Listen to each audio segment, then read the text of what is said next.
如果你而家啱啱滿20歲，以下係我畀你哋嘅一啲建議。第一，唔好相信社會上面任何嘅人，係任何。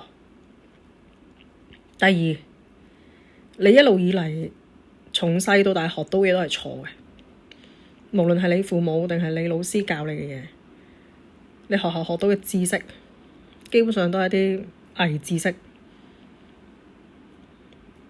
所有教你點樣做人嘅嘢都係錯嘅。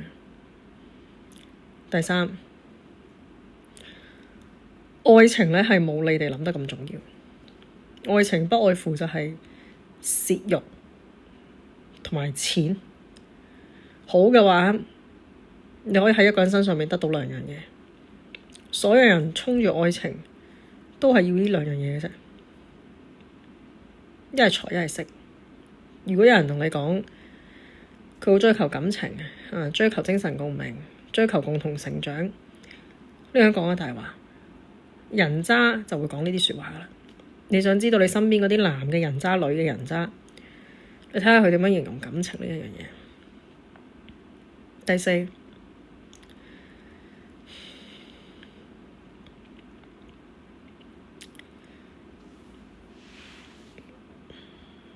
要揾到一個好人係好難。